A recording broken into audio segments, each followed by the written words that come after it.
Hello everyone and welcome back to Racing Weekly, a podcast and YouTube show brought to you by oddschecker in association with Bet365. I'm Rishi Persad alongside Steve Ryder, who is in his usual position to my left, but we welcome for the first time to the show Racing TV colleague of both myself and Steve, Anthony Dunkley. Anthony, welcome to the show. I know that you've been part of the Racing TV team for a long time, but before we get into all the chat about the racing, how did you actually get into the sport? How did you get into the broadcasting side of things? You know, I ask myself that a lot, to be honest, especially when a shift's gone badly. You think, how am I here? I got into it from I was a fan and I wanted a press pass. The irony being that now I have that, I probably go racing even less for pleasure because it's work and you're required to be in a lot of different places. A busy summer, as you well know. But I joined Racing UK as it was in 2015, the week after Cheltenham. Eventually they got bored of me pestering them for just a chance in front of camera. And around the pandemic, the opportunity came up and I was able to go from behind to in front of the camera. Yeah. And where did the love of racing come from? Goodwood. I went for the first time when I was 8, one of those Friday evening meetings before the music happened. And yeah, I was hook, line and sinker from the beginning. It was a 6-furlong sprint on that wonderful complex downhill track, and just seeing the thundering of hooves and the sound and the crack that you could hear, it was just fantastic. Once it gets you, that's it. The die's cast. No coming back. It really is, yeah, absolutely. And it only grows stronger, really, especially when you get into a feast of action and a summer where it's just checkpoint after checkpoint after checkpoint. Fantastic.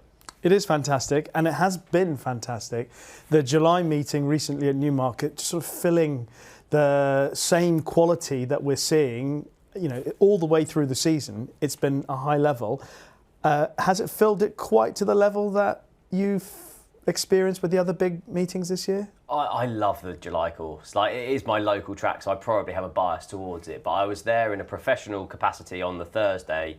Good racing, really good atmosphere, good crowd. Wasn't there the Friday, and then I was there, like Anthony said, like as a punter on the Saturday. So a group of our friends always then go, lots of beers, lots of bets, and I was there. And it's just like being in the best pub garden in the UK, I described it as, because it was. The sun was out, it was a great atmosphere, great crowd, everyone dressed up, plenty to drink, and it was a fab day racing. Lots to talk about in the sport. I mean, obviously, there's some negative stuff. We know big headlines is that Lord Allen hasn't come in yet, and will he come in, and who's supporting him and who isn't supporting him. But we really don't know at the moment, so not much to say on that. One positive news is William Buick brought up his 2000th winner last week at the July meeting. What are your thoughts on those achievements, Anthony? You can't look at it as anything other than a huge achievement. Very few people are able to get to this milestone.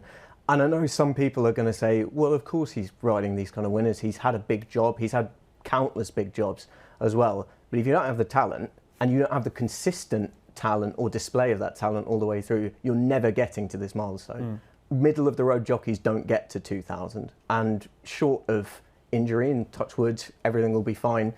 We should be seeing 3,000, 3,500, 4,000 and a wonderful career. I just think his temperament is so admirable all the way through. There are going to be big days. Take the ARC meeting where he could be riding in 5 Group 1s on the day. Disappointment comes. You have to pick yourself up off the floor and pick yourself up for the next one. And he routinely does that, setting himself apart from plenty others. And from a media point of view, he never shirks an interview. He's very nice with everything. He understands exactly what his position in the sport is.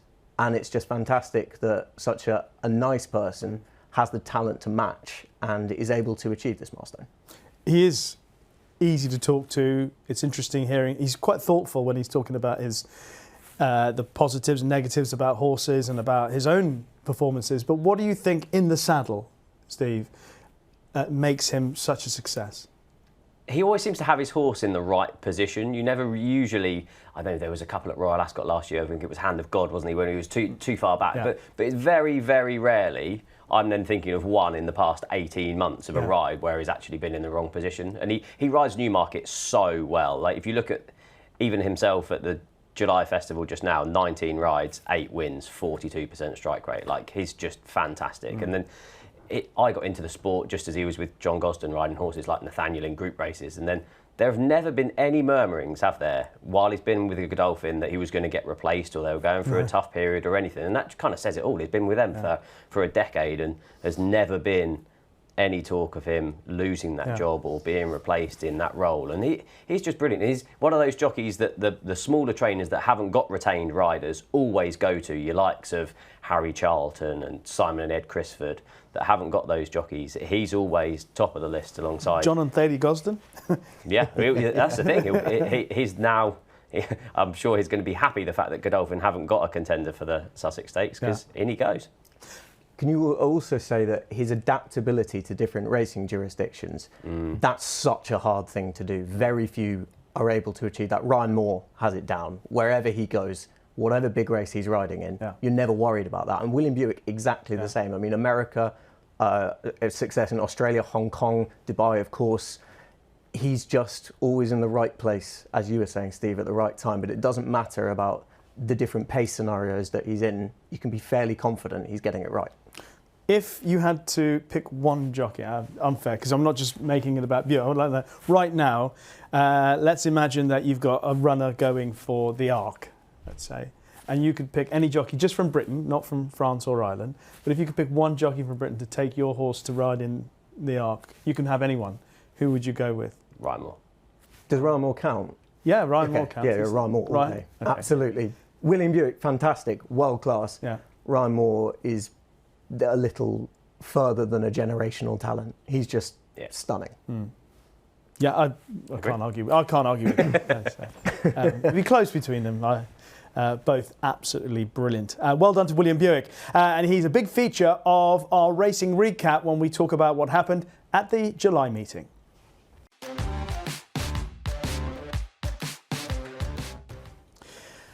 And we start at Newmarket's July meeting with the big race of the week, the July Cup, and it produced an extraordinary result, 66-1 winner, no half measures. Steve, I'll start with you on this, primarily because the whole sprint scene has been quite extraordinary. I mean, we know that it doesn't really throw up, or hasn't thrown up, a horse that has stood out.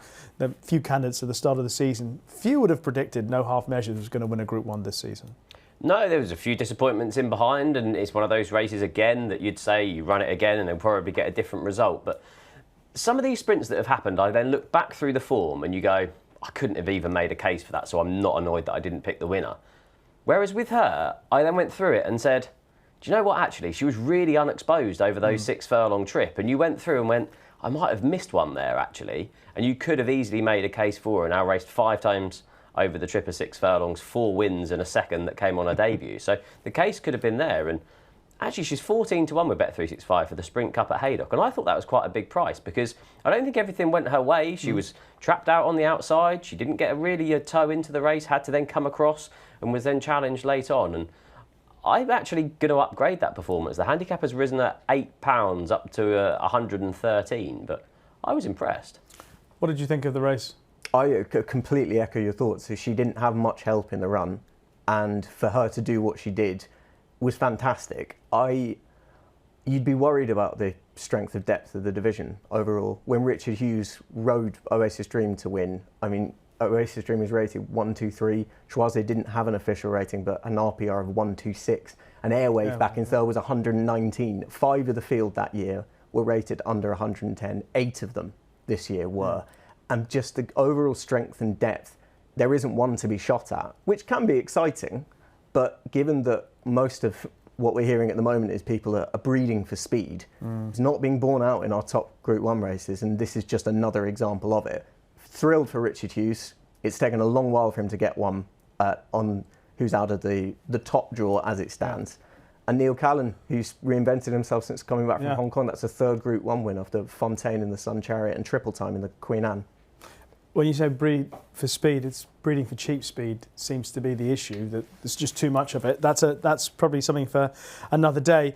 Were there any horses in behind in the July Cup for either of you that you want to give a positive mention to? Maybe, Symbol of Honour, Rogue Lightning didn't get a clean run, anything else? It's interesting what you do with Notable Speech now, because watching it there live, I thought, you're travelling really well here. Go on, go and win your race. And just didn't see it out to the line as I thought he would. Often when you see these milers dropping back down in trip to the sprint division, the first half of the race is where they struggle, and actually they then plod on past the sprinters late on. But he was the opposite, travelled well into the race, and it's interesting to see what you do with him now. The logical target for him is the City of York over 7, but I'd want to see a better finishing effort from him in order to get excited about him again. I think you could, Run to Freedom was a really good story. Henry Candy's obviously struggled over the last few years with numbers and numbers of winners, but placed in the race for a second time, finished second behind Shaquille in 2023. I thought that was a really good run. Yeah. Big Mojo, I think dropping back down to 5 furlongs will be where he'll go. The season's just mapped out for him, really, isn't it? King George at Goodwood, Nunthorpe, Flying 5, races like that. Yeah. But interesting race to watch. You could watch it 10 times and kind of different horses would catch your eye, but I'm just intrigued what they do with Notable Speech, but I won't want to be backing him next time, that's for sure. Okay, anything in behind that? Just only on Notable Speech, are we completely convinced he is the same horse of last year, or have we maybe overrated that 3-year-old form from last year? Good question. You're talking to the #1 fan of Rosalian over here. Yeah. Well, he should. There's a fly in the ointment for all. He shouldn't have won the Guineas.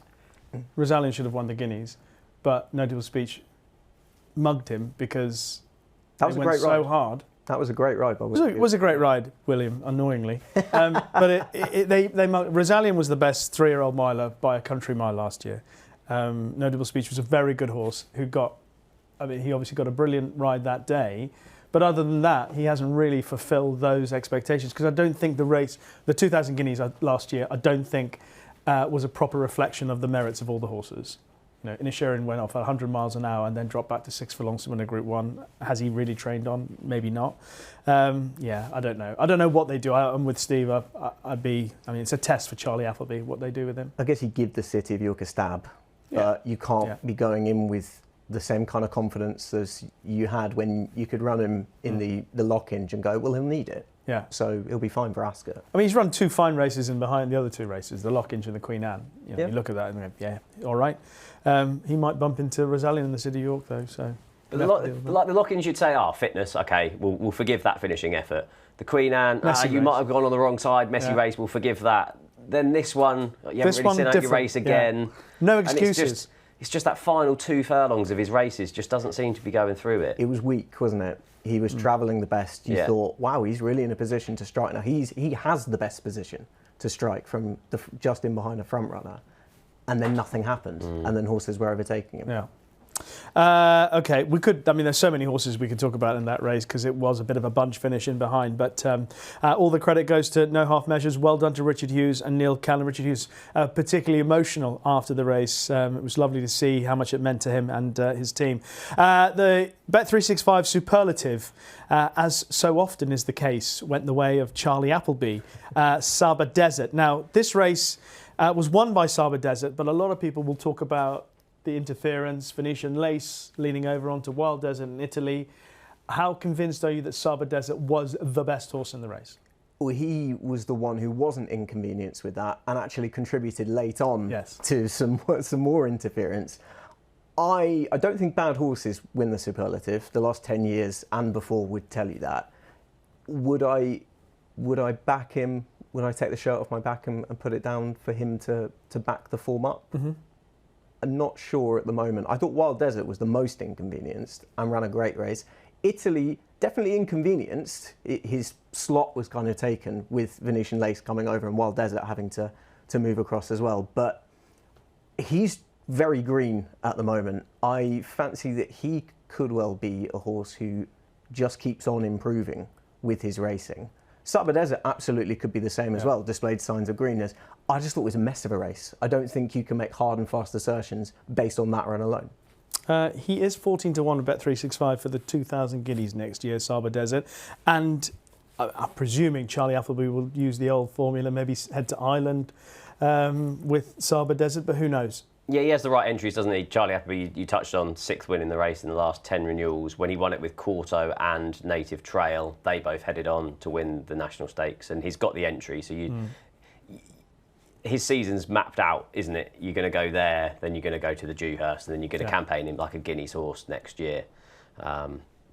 But yeah, it's interesting. The handicapper today has given him an opening mark of 107. If you look at the other juvenile races from the July meeting, Zavateri is given 108 for his July stakes, and Venetian Sun was given 107. So the handicapper's kind of gone, okay, you're all much of a muchness. Yeah. But yeah, it's going to be interesting to see who turns out the best out of those. I'd probably put money that Italy will probably end up the best of those going forward. I think he's going to head to the Futurity and then head up into Group 1 level. So he's just going to be one that's going to keep progressing through the season. Can I say 14-1 about a horse to win the 2,000 guineas at this stage? I can't understand why you would take that. We likely haven't, all of those back end horses for starters, all of the horses who will develop from 2 to 3. How can you take 14-1? Well, some people will. Some people will, and they'll be well rewarded. But it just, I don't.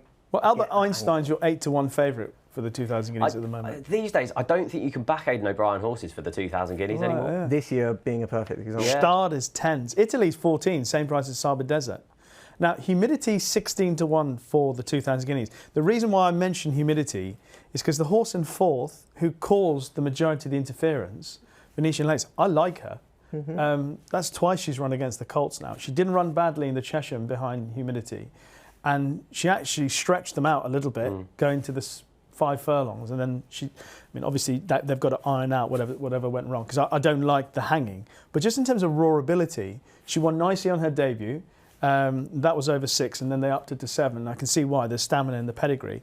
But back against her own sex, she could be quite interesting. And she's also got an entry in the Moyglare, and we'll talk more about the Moyglare in a moment. But I'll be keeping an eye on her, because she's clearly talented. Just how hard Charlie Johnston would want a campaigner would be of interest.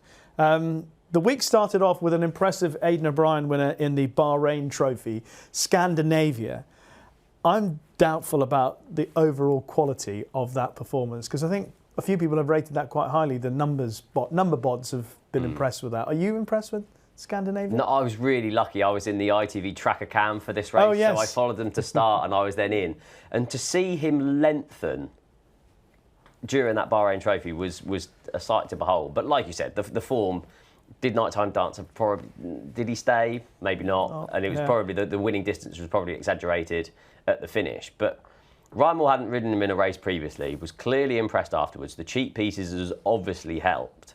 And he emphatically reversed Queen Var's form, didn't he? I suppose it's just going to depend what they do with Lambourne now, because if he heads to the Great Voltager, are they going to then send him to the St Leger? Like, down the line, do they want to campaign or market him as a flat stallion or a jump stallion? I suppose is going to be the end of it, because he's a dual Derby winner, and I think it's going to end up being a kiss of death if they run him in the St Leger with regards to being a flat stallion, which is everything that's wrong with the breeding game at the moment. But for me, who's on at fancy prices for the St Leger, watching this performance, I went, oh no, because they've got a natural replacement for the St Leger, and do you then campaign Lambourne as your mile and a half horse? Yeah.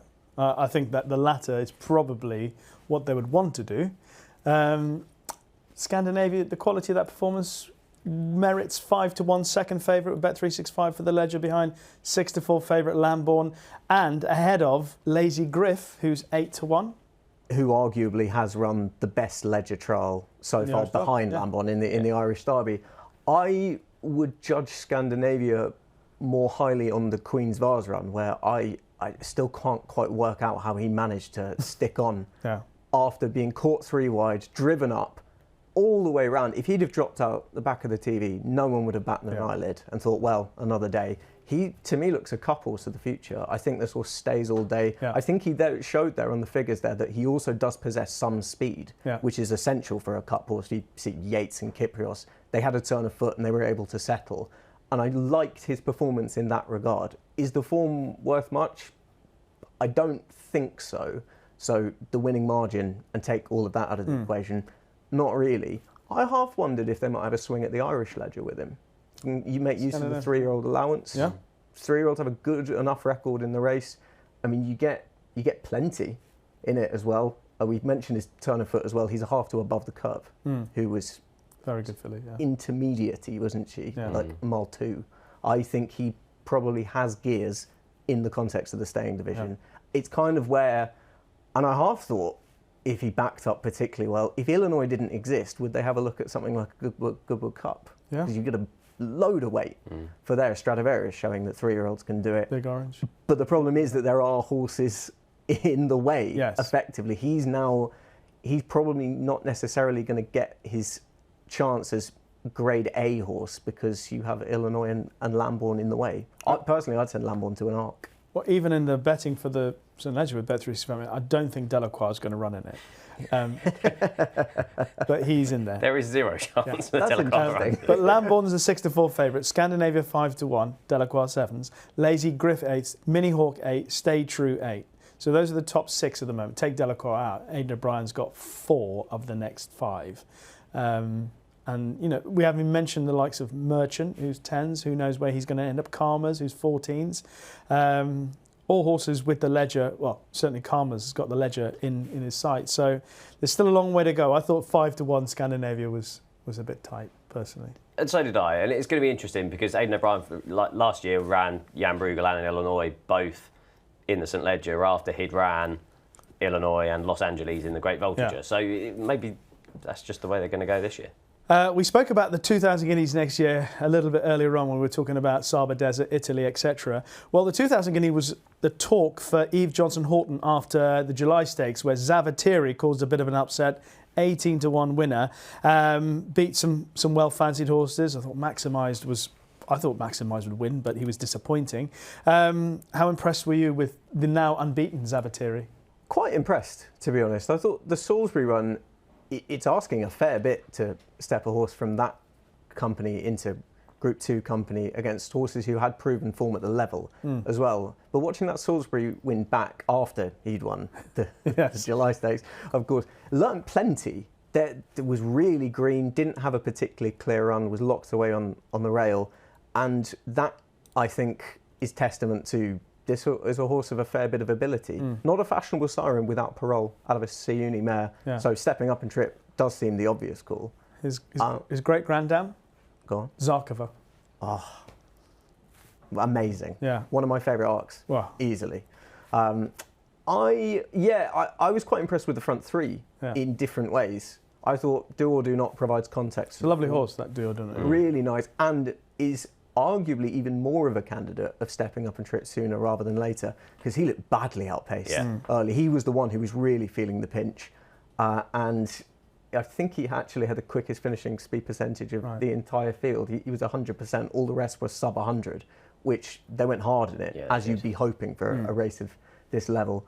I was quite taken with Gel Pepper as well, for the same kind of reasons as Zavateri, was just far too good at Goodwood on debut, but first time on quick ground, first time up at this kind of level, was unlucky, but not unlucky enough to consider him unlucky in the context of winning. He didn't have the most room on that rail, but showed a good attitude, and he's interesting going forward. Was the ground a bit quick for Maximised? It looked that way, but also he didn't travel. No. At all. No. He came off the bridle much sooner, and he was being pressurised by another horse, and he just looked uncomfortable, whereas Epsom, he cruised into the race, and when Havana Hurricane came to him, William Buick didn't panic at all, and then pressed the button, and he's gone forward, whereas this time he just seemed a little bit lackadaisical. I'm not sure whether he was all right or not. Zavatiri, by the way, is 40-1 for the 2,000 guineas, and there are definitely horses shorter in the market that you'd be not sure about that, but what do you think? I was pleased for Eve Johnson-Horton. She just knows exactly what she's got. She resisted the temptation to go to Royal Ascot with this one, and is rewarded coming here. We've seen that she can have Royal Ascot winners with her Van Hurricane. Yeah. She knows exactly what she's got with it. She's great for a quote. She obviously then spoke around the breeding, and you've never heard of Usain Bolt's brother when spoken about going up in trip. Like, it was a nice performance. It was a good race. I'd forgive Brussels. He forced the pace a bit too hard. Straight on. As a physical, I really liked him in the parade ring. I think it's a race that we'll look back on with regards to form lines going forward. She mentioned going for the Dewhurst at the back end of the season. That's the main target for Sarah. Seems like might do a sort of Sir Percy, go to the vintage a good winner, then head to the Dewhurst. I think her dad won it with Toot Searle way back in the day. I think the vintage is where that Wild Desert is heading from the Superlative. Okay. But where Zavateri would have a Group 2 penalty as well. Yes. Which is quite a good test of him at this stage of his career, just a third run. If he was able to pass that with flying colours, you've got a serious horse in your He won't be 40-1 for the 2,000 guineas if that happened. The Princess of Wales Stakes was the race in which William Buick brought up his 2,000th winner, courtesy of El Cordobés. But obviously there was a horse taken out before the race that had a bit of an impact, and then Palladium seemed to go a bit too hard in front. Yeah, it was an interesting race. I touched on the last time. I don't think this is a form line we'll be looking back too fondly on. El Cordobés is just good at Newmarket, isn't it? 2 starts at Newmarket so far this year, and it has won them both. William Buick made the right call, riding him over Arabian Crown, who obviously was one-time Derby favourite after winning the Bet365 Classic Trial at Sandown. But yeah, a race that I probably won't bother watching too many replays back of. I thought it was a good performance, but not a great Group 2. To be fair to El Cordobés, apart from his previous run, which was a bit disappointing, since he's been gelded, he ran a couple of times out in Meydan, he's been generally pretty useful for the team. Yeah, he has done. He's taken a while to get to that level, hasn't he? Didn't he cost 2 million guineas early on? I think Connections are now in a slight bind because you've now won a Group 2 and a very weak one at that. Ghostwriter would have raised the level a little bit. I think Connections will feel like the one that got away there because you're not going to find many races like this. But now you are kind of snookered for any option over in Europe. I have a feeling they might travel abroad with him and try and see what they can maybe find in America. You've got the Sword Dancer in late August at Saratoga. I half wondered if they might take a swing at the Caulfield Cup. It's a route that Charlie Appleby, just before the pandemic, was really getting into the hang of things. He won a Melbourne Cup, a Sydney Cup, Sir Rupert Clarke. The top level races, good prize money. It just feels like there aren't really any options for him over here. You're not going to send him to a King George off the back of that performance. I think it's going to be interesting to see where he ends up before he inevitably runs in things like City of Gold in Dubai. He's not going. There aren't options for him here, really. The race for him in 10 months' time is the Jockey Club Stakes, isn't it? Back on Guineas Day. Mile and a half, Group 2 at Newmarket. That's going to be his race, isn't it? I think he's going to struggle until then. Unless he goes abroad and they find options elsewhere for El Cordobés. The Bet365 Duchess of Cambridge Stakes went the way of the favourite, Venetian Sun, but it got a little bit tight in the closing stages. Connections didn't seem to be too concerned by the narrow margin of victory. No, Clifford Lee said, she'd won a race and thought she'd had enough, and there we go. Another big 2-year-old winner for Starman. It's amazing when I check back at his form, but unraced at 2. And to be having all these 2-year-old winners and such a good start to his stallion life is quite remarkable, really. They missed out. Yeah. Travelled well into it, won the race, got a bit tight late on. They're talking of either going for the Morney or the Moyglare. Calvert won the Albany and the Duchess of Cambridge double with Dan Dalla 5 years ago and pretty much said, oh no, this filly's much better than what she is. Has always had a strong opinion and a big reputation going into her races, described her as quicker than Lawrence and Fallen Angel as well. So there's plenty of hype behind her, and it's going to be interesting to see what they do with her going forward. 12-1 favourite with Bet365 for the 1,000 guineas. Royal Fixation, who was behind, is 25-1. How did you assess that performance? I would be inclined to look more favourably on Royal Fixation rather than Damn Venetian Sun. I think that's almost actually word for word what Martin Dixon said on the coverage. I agree wholeheartedly with it. I thought Royal Fixation, that was such a promising run, given where she was positioned, given that she showed signs of greenness once again when asked to make her challenge. She clocked a marginally slower sectional by 0.02 of a second 2 out compared to the winner. So she was able to show the same closing speed in from arguably a slightly less promising position. And she didn't have the match practice of winning a Royal Ascot Group 3 in the Albany. I think that she ran an absolute blinder. And at the prices, if you were to offer me either one, I'd probably have Royal Fixation. A word on Argentine Tango as well. Yeah. Not quite up to that level, is she? But But I thought maybe something like a Firth of Clyde later on in the year, Northern Group 3, that could be right up her street. Something to bear in mind. Last race to talk about, definitely, there might be one or two others that will get a mention. The Falmouth Stakes went the way of Cinderella's Dream, another big winner for Charlie Appleby, William Buick and Godolphin. She has turned into an absolutely brilliant performer, versatile, and also, I'm sure Steve would concur with this, a Newmarket. She's pretty deadly. Yeah, she really is. Rolling Mile, July course, it all comes the same to her. I half wondered if the way that the race panned out, it was only going to favour her. They got racing far enough out to lock in some of that, to bring some of that stamina that she has into play. And when she was up against the likes of January, who, while January was getting the weight allowance, and I thought she ran really well, even if she was really well backed into favouritism, Cinderella's Dream relished that kind of battle. And when the chips were down, she was awesome, brilliantly. Really, really nice performance. And I think her programme kind of writes itself, doesn't it? Nassau next. Yeah. I personally wouldn't be with her against the 3-year-olds, but she's such an admirable filly. You've got loads of options for her. 11-2 with Bet365 for the Nassau.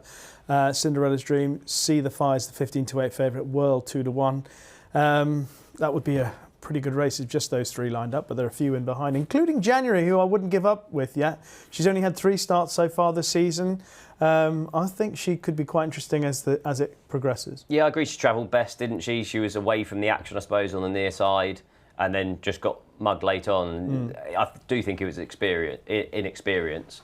You obviously get that weight allowance as a 3-year-old, but you're also a lot less experienced against her elders at that point. Like you said, Cinderella's Dream, like the big target's going to be righting the wrongs of the Breeders' Cup last year in the filly and mare's turf, because she was really unlucky in that race last year, and that's going to be the target later on. But this just summed up Charlie Appleby, didn't it? Beaten at Royal Ascot, goes to Newmarket and wins. Yeah. Incredible record at Newmarket. Very good record, obviously, at the July meeting. What else from the July meeting, from Ascot? Lots of good racing elsewhere. What do you want to start with? Never So Brave. I still can't believe that I got him beaten at Chester. Great effort. Won the Summer Mile Stakes. It was an interesting race to watch, because you thought, has Jamie Spencer nicked this from the front? And actually, was ridden with loads of confidence and was always getting there, as probably quite cosily at the finish. And yeah, the progress that Never So Brave has made so far this season has been very, very good. Was Andrew Balding saying that he regretted not putting him in the Sussex? Is that what he said? I don't know. Didn't hear that. I'd believe it. Off the back of that, proven at that distance now. Yeah. I thought the runner-up got one of the, and the figures back it up, one of the most perfectly rated rides from the front you're going to see. It was bang on 100%. Right. He's so underrated as a front-running jockey as well. Do you remember, like, when he used to ride like Big Orange? He did it a few times. Yeah. Like he's so good on front runners. He obviously because he's so good holding them up. But he's got a brilliant clock in his head. What else? Sorry, I interrupted with the Never So Brave. Anything else? Same stick with More Thunder. Obviously, just won the Bunbury Cup. I didn't think he was ahead, and then you watched the replay in slow motion. You went, "Wow, you've got your head down at the right time." It's really interesting the interview after that, because Matt Chapman then said, "Well, you can't dream of going back to 6 furlongs," and William Haggas was like, "Well, actually, Tom Marquand thinks that a fast run 6, where he can then stay on late as the others are then slowing, actually suits him a lot better than." Travelling at that 7 furlong pace. So it'd be interesting to see where they go, but they've got to go up to Group Company now with More Thunder, and he's really exciting. Like I imagine they watched this and then watched the July Cup and went, we sure are in that. Yeah. Given how that was run as well, with Knight Raider going off really fast, that would have suited him really well. Are you just picking on the ex-stout horses again? I am, yeah. Just to wind you up. As you have always said on past episodes, she's so beautifully prepared. Beautifully. Genuinely, but that's the benefit. Everyone else is reaping the benefits of his patience, which has been the hallmark of his brilliance over many, many decades. Sorry. Anything else from the last week apart from ex-stout horses? Opera Ballo, I thought, stepped forward again. He's obviously quirky, thinks about things, isn't the most straightforward, and I do like the fact that they're now going the softly approach. But he is a really exciting horse going forward. You're just not sure if you can trust him. I wouldn't want to be backing him at short prices anyway, that's for sure. I was at Kempton when he made his debut and blew everyone away, and I put it to Billy Loughnane that maybe this is a horse that they don't have to follow the winter programme of back up in a novice under a penalty and see how good they are. Yeah. And he went, no, that's exactly what I think they should do, because he's got so much to learn. Yeah. And he still isn't quite getting it, is he? But if he is still able to win races like this while still not being able to, maybe there's a case for next year as an older, more mature horse, he might be able to. But there is also a firm case that maybe that's just him. Yeah. In terms of raw ability, over a mile, 3-year-olds, there wouldn't be many who have more raw ability. But for the moment, he's just not quite settling well enough. I mean, he won comfortably enough at Newmarket, but I watched the race again last night. I mean, he's still keen. I mean, even went with 2 furlongs out, Buick's got him in behind the right horse, and he's still doing too much, 2 furlongs out. And then when he pulls out, there's like, yeah, all right, here we go. He's got so much ability. But I like what you're saying about Charlie Appleby's approach. Rather than put him into a really hot mile race or whatever, a Sussex Stakes or something like that. The rest of this season can just be teaching him, and then next year can be his Lockinge, Queen Anne, and just look after him for the rest of the year and try and teach him how to race, because he's got so much ability. What else would you like to mention, Anthony? Do I call you Anthony or Dunkers? Call me whatever you like. Okay. It's just weird. I feel like I'm being so formal, because normally when we work together or I see you in the office or whatever, it's Dunkers, how's it, mate? Yeah, no. Anything you like, Rish. Anything you like. Dunkers. Is Rish okay? I've got nothing else left in the tank other than that, so yeah. Rishi, I'm quite interested. Gone for Rishi now, what? Mr. Persad. I'm interested to see what they're going to do with Al Karim after he backed up his Grand Cup victory in the Silver Cup. Like the sprinters, we're not dealing with a deep division of stayers at the moment. And while his limitations have somewhat been exposed before, without a Kyprios, with question marks about the suitability, Trawlerman might not be going Goodwood Cup, is that right? He's not. Definitely not. Definitely not. Yeah. Lonsdale and maybe Champions Day. Correct. Was it? Yeah. So why not shoot your shot? It's so open now. He's proven at Group 3 level. I don't think he's anything more than solid, but that might just be good enough to do the best that you can with him. He's always got these races to fall back in. Yes. As he showed, he just stamped his class. He was always well positioned, and he swatted them aside. There's a lot to like about him, but he's just not quite top class. You can make money, though, with not top class horses. Absolutely. He might find a nice race abroad at a better level. Not too far abroad. I think they're heading to the Irish St Ledger, which is completely justified going for now. He's just got a great attitude, isn't he? It's brilliant. He just keeps finding more when everyone else is giving up. Just want to touch one more. Lefard winning the Grand Prix de Paris. 33-1 with Bet365 for the Arc. Wouldn't be for me, but a really good story coming over from France. What do you fancy for the Arc right now? Let's have a look. I really don't know. It's not, last year, I kind of had a few little tiny bets going forward, but I haven't. It's not often we get to this juncture of the season and have a 12-1 favourite for the Arc after the Classics. No. I wouldn't give up on Kalpana. No, I'd be interested definitely to not. see how she's going to be campaigned for the rest of the season. She's 12-1 favourite at the moment with Bet365. You wouldn't give up. Darius and Jan Bruegel's 14s, along with Los Angeles, Minihawk, Ombudsman. Wow. If Lambourne doesn't go the Ledger route, I'd like him for the Arc, because I do think he's kidding people into people classifying him as slow.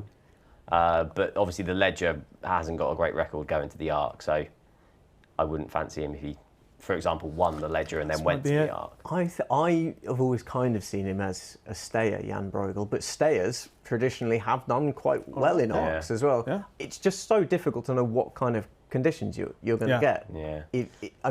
Could it be Ace Impact where the ground was nice and quick, or is it going to be Torquato Tasso?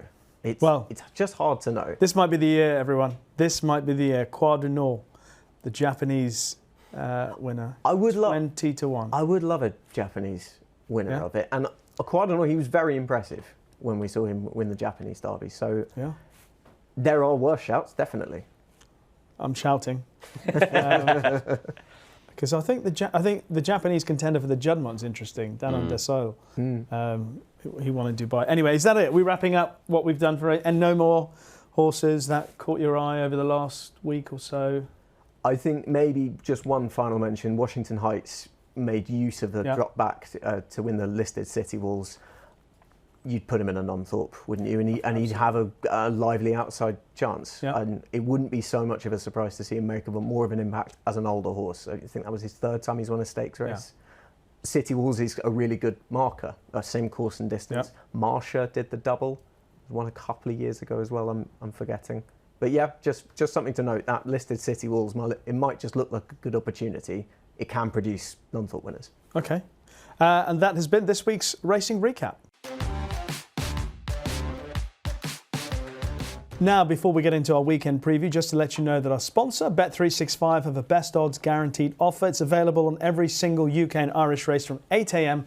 on the day of the race. If you take a price and the SP is bigger, Bet365 will pay you at the bigger odds. Full T's and C's can be found on the website. So I look ahead to this weekend and there's some good racing. It's not the best quality, but certainly potentially some competitive racing, both over jumps, which would be nice for fans of the jumps, and some decent racing on the flat. So we will start with a race that we were hoping would be more competitive, but it looks as if it's going to be a walk in the park for Mini Hawk, and that's the Irish Oaks. We don't have full details of confirmations, but even if looking through the horses who are potentially going to line up, I mean, she is by some way a standout. She's going to start very short, isn't she? Very short, and I think a reproduction of what she did in the Oaks would be good enough, given what World's shown in the Pretty Polly since as well. I think it will be something of a coronation. I guess she'll be the latest to do that. Yeah. Irish Oaks double. Some really good names have done that. She's just so uncomplicated. She's professional. She travels kindly. She picks up. She's got a good attitude. It's straightforward, isn't it? I would think so. The only thing that would slightly be a question mark is if it was rattling fast ground, because obviously it had a bit of give in at Chester and it had a slight give at Epsom that day. But yeah, you'd imagine she's going to go off a very short price and should win. The only thing that would be, and this might be completely pointless by the time this goes out, would be if they supplement Garden of Eden, because I was impressed with her Ribblesdale run. I didn't think the 1.5 mile trip would suit her, but she just seems to be one of these Aidan O'Brien fillies that just keeps stepping forward and forward and forward when you think that they have stopped progressing. But yeah, she's rated 107, Mini Hawk's rated 117. Yeah. So that just goes to show how much she'd have to find if she was in this. But yeah, Aidan O'Brien has the key to this. He's won it 7 times, and like Anthony said, even recently you've had Snowfall, Enable, Snow Fairy all go on from winning the Oaks to follow up in the Irish Oaks. And the fact that Aidan O'Brien straight in an interview after the Oaks said Mini Hawk goes to the Irish Oaks, Well goes to the Pretty Polly, they'll have trained her for the race, and she should be pretty much impossible to beat. All right, let's talk about a race that might be a bit more competitive, and that's the Super Sprint at Newbury, for which Havana Hurricane is the 2-1 favourite with Bet365, Anthelia at 9-2, Ali Shuffle 7s, Arcody 8s and 9s, Cotai Bell 12-1 bar those. Havana Hurricane obviously is 2 from 3. The only defeat came at the hands of Maximise. And it seems as if, according to the Racing Post, that this is the race that they're leaning towards. Yeah, we'd obviously have the option of the Molecombe as well. Yeah. Goodwood. It's going to be interesting to see which way they go. And obviously, based on ratings and weights carried, then is obviously a deserving favourite. But Anthelia was the one for me, rated 94, carrying only 8 stone 8, having cost £6,000 as a yearling. Defied odds of 25-1 to win the National Stakes at Sandown. Ran okay, I thought, in the Empress Filly Stakes at Newmarket. That was the first attempt over 6 furlongs. I thought this fast run, 5 furlongs, would see her in a much better light, and I thought 9-2 was perfectly fair. All right, the top 2 in the market, it's quite nice to be able to say between them they cost £15,000. Yeah. And they've done all right.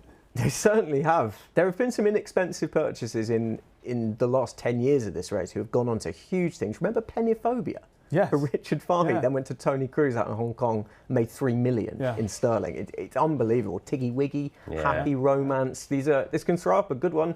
Who's the most recent example? Relief Rally, going on to win the Lauder. It is great to see not expensive in the context of the overall sales bracket purchases to do really well. I wanted to take a swing at quite a big enough price in here already, and it is Big Fun, who was a 6s on winner at Musselburgh, dropping to 5 last time. Handicapper gave a rating of 78, which would mean he'd have £22 to find with Havana Hurricane. Yeah. But Kevin Ryan would know this, And rather than protect that mark and maybe save it for one of those valuable nurseries, they've already jocked up. So a mark of 78, it seems like they're not going to protect. And I just thought a shrewd enough outfit against horses who they've shown a fair bit. Yeah. Anthony, I still feel is still learning to some extent. The National, you've never seen a horse having their third start, remaining unbeaten, and look like it was their first race. Yeah.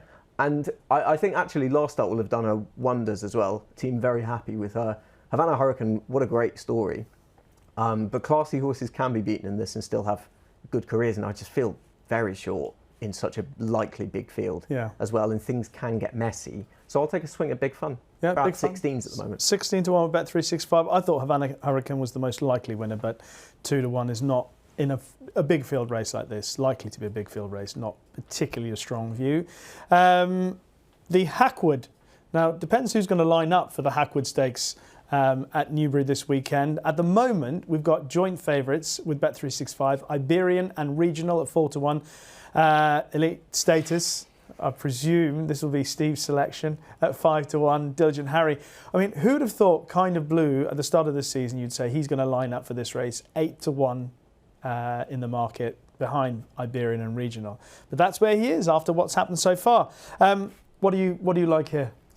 I think actually for the grade, I thought this was quite stacked, isn't it? So we're bemoaning the state of the sprint division. It's because they're all turning up in the Hackwood. Yes. There's a nice look to it. I would like Regional, personally. He doesn't have that Group 1 penalty that he had when he was 4th in this last year, where he was behind Elite Status, who you can scarcely believe how things have gone since then for Elite Status, because he had Lake Forest back in 2nd, who won the Golden Eagle at Rosehill. Subsequent champion sprint winner Kind of Blue, back in 3rd, Regional 4th, and Comanche Falls and Diligent Harry, the latter who might line up in this under a Group 3 penalty, was 6th and 7th, having been 1st and 2nd the year before. But Elite Status, I just don't know where he's at. It's so hard to be able to tell. You thought he was maybe building to something after his run of the Duke of York. Didn't turn up at Ascot. It was so-so anyway. The only thing you could say that being back at Newbury, assuming we get decent ground, might suit him. No? I like the fact that they're coming here, dropping in class rather than going for the July Cup at a massive price last weekend. And you are kind of hoping that return to Newbury, where his 2 from 2 does spark him back to form. But it has been concerning, and this is coming from Elite Status's number one fan. But I'd be completely with Anthony with regards to Regional. So we're all on that. Yeah. I had in my head that I thought, do you know what? I think you're probably best at 5 furlongs. And I watched the King Charles III back and went, no, you're ready for this step back up to 6 furlongs. And actually, if you look back on RPRs, he put in a joint best career performance at Meydan when beaten just under a length by Believing over 6 furlongs. And I just think he's now at the stage of his career where 6 furlongs is actually what he wants rather than 5 furlongs. And I'd much prefer him, sadly, than Elite Status at this stage. Yeah, I think he's the horse that's showing the best form this season, judged by Royal Ascot and the run at Meydan, and I think he's the standout horse. But the worry, I'm worried. James Fanshawe, I think, is a terrific trainer. I can't believe that he's going to persevere with Kind of Blue unless there's some positivity around him somewhere. And I thought, if I had to have a bet in the race, it would probably be on Kind of Blue just to bounce back to form. James Fanshawe is a terrific trainer. Yeah, he's very good with his sprinters. So it'd be interesting to see. You're backing him with hope, though, aren't you? Yeah, you're backing with hope, but you are backing a horse who, if he was at his best, he'd be 6 to 4 to win this race, as opposed to 8 to 1. Yeah. So that's I'm happy with that. What else is there? I mean, there are a few other races that I have interest in, but I'm going to open the floor up to the two of you. And where would you like to start, Anthony? The Steventon, which opens that card. That's a really interesting race for the grade. You've got so many differing profiles of horses coming into it, which that's all I want to see at this kind of level. And you've got Enchvar coming in, the last year's John Smith's Cup winner, really been rattling the crossbar in good contests since. I thought, where do we stand on his Ascot run? Was he unlucky enough to be considered an unlucky loser, given he was locked up on the rail, or he is just yet to prove himself at this level, passing the line in first? He's proven he's up to it for sure. but I'm all over Rashabar. Oh. Up in trip. Everything points to it on the dam side. Oh, I'm with you. It was already got Sean Levy jocked up. Yeah. They've missed engagement since. They could have gone Summer Mile with him and made use of the allowance. I think the way he stayed on as well. Look, you can say, oh, the pedigree points to it, but if they don't see their races out, then you probably shouldn't be stepping up. But he saw it out really nicely. I'm with him. I'm with you. Happy days. I'm with you and Rashabar. I like the way. So when Henri Matisse came to challenge him, or came on his outside to challenge in the St James's Palace, so leaning on him wouldn't have helped him. When Henri Matisse went ahead, and he did pick up again at the end of the race. He's obviously a very talented horse. I think this might be what he wants. I think he wants to step up in trip, judged by exactly what you're saying, the pedigree on the dam side. And this is the sort of meeting that Brian Meehan strikes at. This meeting, middle of the summer, Newbury, yes, Rashabar. 3? We've found the podcast nap. Happy days. Because if you look, since his victory in the Coventry Stakes, he's just raced in Group 1 company, basically. So he was behind Whistlejacket in the Morning, Camille Pizarro in the Lagardère, Field of Gold twice in the Irish 2,000 Guineas and in the St James's Palace Stakes. So his form is brilliant. The only time that he didn't run in a Group 1 was when he was second behind Jonquil in the Greenham at this track. So we know that he handles Newbury. Jonquil obviously went on to finish, a neck behind Henri Matisse in the French 2,000 Guineas. There hasn't been a 3-year-old winner since 2019, which would be the only concern. Yeah. But if you look at ratings, his second top rated is only £1 lower than Ancient Wisdom, with a rating of 113, but gets that handy weight for age allowance. I thought 3-1. I thought he was a great bet. And the other thing about that race is that all the older horses in it are a little bit of they're not. Nothing really stands out. Yeah, and there's question marks about what they still got in the locker. Definitely. What do we reckon Okeechobee still got? Again, I don't know. Yeah. But he's had the one run this season. He's had the one run. He was fourth when a beaten favourite in the Magnolia. He was fresh that day. He's had another 3 months off, just shy. He'll probably be fresh again. But don't know. 4 from 7 in his career. Yeah. He's a Group 3 winner. I really liked his run at Sandown previously when he won. But I wasn't enthused by his comeback run. Okay. Anything else that? What about over jumps? Anything that you like? So I thought last year's winner, Sure Touch, was the obvious one in the Summer Plate. Won last year at 14-1 under Harry Cobden. When Soul Icon was back in second, Soul Icon was off a mark of 137 that day. After winning the Desert Orchid, went up to a rating 146. Sure Touch never really kicked on after winning this, but gets to run here off £1 lower this year. Sean Bowen rode one for his dad and his brother last year. Isn't making that same mistake again, so he's jocked up on Ollie Murphy's. Sure Touch again this year. It'd be interesting to see if Harry Cobden is jocked up on Gavin Cromwell's the anti-post favourite, Ballysack's Hank. 11-2. Yeah, but I much prefer the chances of Sure Touch at 6-1 with Bet365. I thought that was quite a big price for last year's winner. What price Kiandana? 10s. Interesting. Ross O'Sullivan wouldn't send him over. I don't know if he's an absolute guaranteed runner, but looking back at his profile, he was still a novice last season when he won at Sligo in a novice handicap chase. Then he went off favourite for the 3 Mile 1 amateur jockeys handicap chase in Cheltenham, and he probably would have done better than 6th had he not made a bad mistake at the last. He was 3rd at the time. I don't know if he necessarily saw it out amazingly. He reappeared over an extended 2 miles on his next start, which was at the beginning of this month at Tipperary. It was way too sharp for him. I thought that was a really nice trial. And Ross O'Sullivan has had winners when he sent them over. I just thought it was open enough. I think hats off to the connections of Sure Touch and Statuario, because they have got them there off unbelievable handicap marks. £1 lower for Sure Touch, as you were saying, Steve. And Statuario, £5 lower.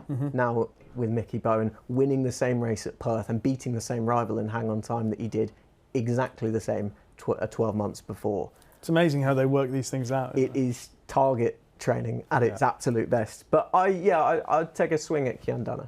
Okay. Anything else to mention ahead of the weekend? The Railway Stakes will be a good contest. Aidan O'Brien has won it a record 14 times. Had to go 5 years without winning it, though, until Henri Matisse won it. I imagine they'll run Flushing Meadows here. They doesn't normally run his Royal Ascot horses there. The likes of Stad and Charles Darwin will probably have Group 1s instead. But I thought Flushing Meadows was beaten by a good horse last time. So if they head to the Railway Stakes. And then I'm really hoping that Joseph O'Brien runs Al Riffa in the Curragh Cup.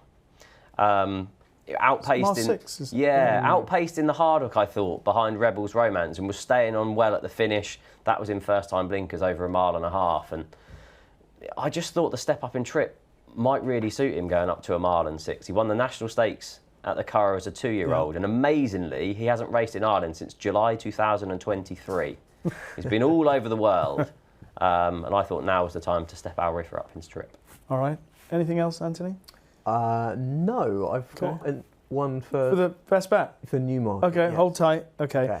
We'll save that. Okay. I am going to mention the Glasgow Stakes on Friday at Hamilton. Slightly biased, but Rogue Millions, who's been putting together a really nice profile. He won a decent maiden at novice at Chepstow, and then he followed up with an easy win at Carlisle, stepping up to 1.3 miles. Not sure what's going to run in the race, but he's very highly thought of.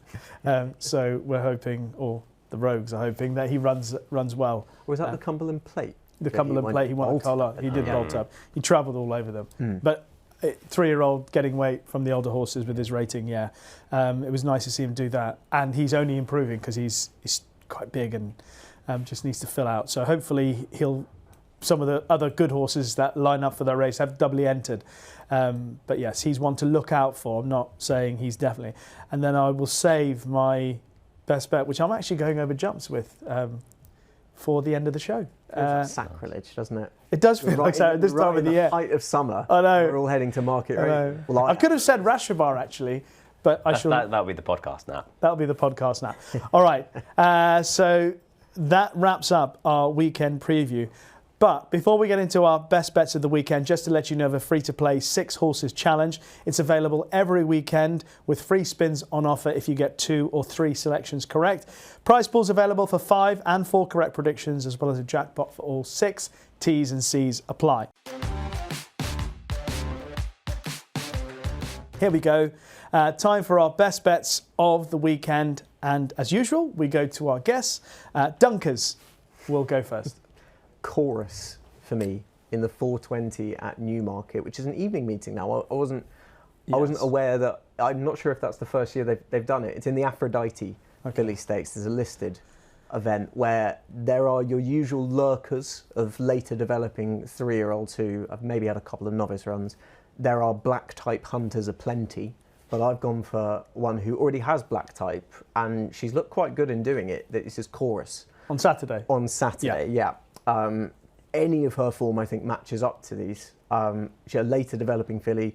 She got black type when she was behind a Strange in the Group 3 Leicester Piggott. I mean, she was some way behind. She was about 6.5 lengths, but I didn't think that was a bad run under the circumstances. And she backed that up where she was placed in the listed Prix-Pawnese, which was the Sunday before Royal Ascot, where she just lost second close home, but she still battled on well. She just didn't quite have enough in the locker to hold out for the best minor placing. She'd ideally like a bit of cut, but I don't think it's essential, especially not looking at some of the horses that she'll be lining up against. There's so many questions to answer. It's your typical older fillies and mares listed race. I think she likely has better to come, and she's already proven at the level. So I fancy Chorus strongly to get her winning black type and fill out that page further. That's the word I wanted to hear, strongly. I fancy Chorus strongly. For Anthony in the 4:20 at Newmarket on Saturday. Steve? I'm going for regional in the Hackwood Stakes. I just thought now, watching the King Charles III Stakes back from Royal Ascot, I thought this step back up in trip to 6 furlongs would really suit him on RPR's joint best career performance when just beaten by Believing over in Meydan. And even though this looks a strong race on paper, I thought he had by far the least question marks going into it, and is, I think, 4-1, which I thought was a good price. Yes. Bet 365. We know what happens now, don't we? Elite status, travelling beautifully. Regional head-to-head. Yeah. I am going to go to the Summer Hurdle at Market Raisin on Saturday. I'm going for a horse who is 20-1.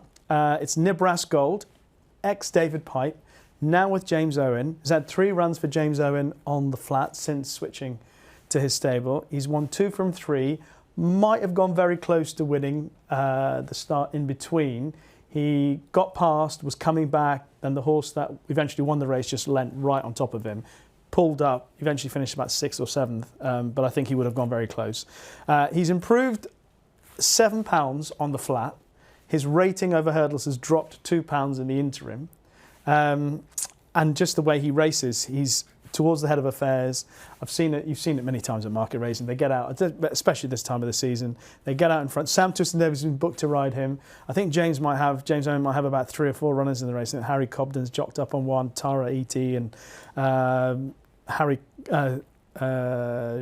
Gavin Sheehan's booked on another. So there are a few he's got in the race. But Sam Twiston-Davies, I know, he's often been his go-to man. So I like the fact that he's on Nebraska Gold. So I thought at 20-1 in a race where there will be a lot of horses that are just running at a level, switch of stables, improvement for James Owen.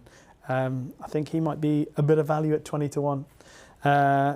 Hopefully, we shall see. That's Nebraska Gold in the Summer Handicap Hurdle on Saturday at Market Races. Just to recap, Anthony fancies Chorus strongly in the 420 at Newmarket on Saturday. Steve has gone for Regional in the Hackwood on Saturday, 4-1 with Bet365. And I've gone for Nebraska Gold in the Summer Handicap Hurdle on Saturday at Market Racing, currently 20-1 as we speak. Probably 40s by the weekend. And that's it. That's it for the show. Anthony, thank you so much for coming. I hope you've enjoyed it. I've had a great time. Thank you very much for having me. Where are you out and about this week? Doing anything racing TV-wise? I don't think so. No. I'll be at Goodwood at the back end of the month. Lovely. A jolly on Sussex Stakes Day, my favourite day of racing. And my second favourite day of racing, the Nassau Stakes, I'll be doing the morning show. So perfect. It's a good week. Well, I shall see you there. Steve, what about you? What are you... I'm trying to get back into the cricket team. They keep winning without me playing, so I'm going to end up turning up and ended up batting at 8 and fielding for 40 overs and have to try and get myself back into the team. But yeah, that's going to be the play for the week. Well, that was my world. Yeah. Down the order, made a few ducks, get dropped down the order, don't bowl, field at long on, lot to long on. Yeah, good times. That is it. Thank you very much for joining us for this episode of Racing Weekly, brought to you by oddschecker in association with Bet365. Thank you very much to both Anthony and to Steve for joining me on the show this week. As always, if you like what you've heard or watched in this or any of our previous episodes, then leave us a kind review on Apple Podcasts or in the comment section on YouTube. Steve's going to be back next week, sitting here in the company of Johnny Ward and Hayley Moore, looking ahead to the King George at Ascot. But in the meantime, from the entire Racing Weekly team, bye-bye.